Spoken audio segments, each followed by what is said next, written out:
Kano dai mun yi dacen gwamna. Kano mun gama yin dacen gwamna. In dai gwamnati ce a Kano an gama kafa ta. A Kano aka kafa gwamnati. Gwamnatin da duk ƙiyayyarka da ita, duk ƙiyayyarka da gwamnatin nan ta abba gida wallahi sai ka yabe ta.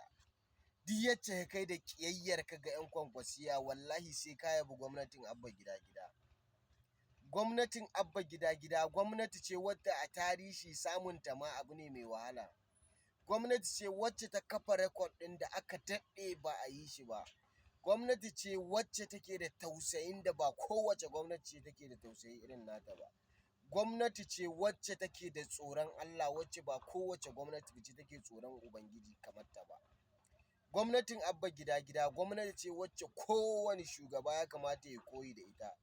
Gwamnati ce wadda talaka baya kuka da ita. Allah Ubangiji ya ƙara lafiya da nisan kwana abba gida. Allah ya ƙaro mana albarka a cikin gwamnatin nan.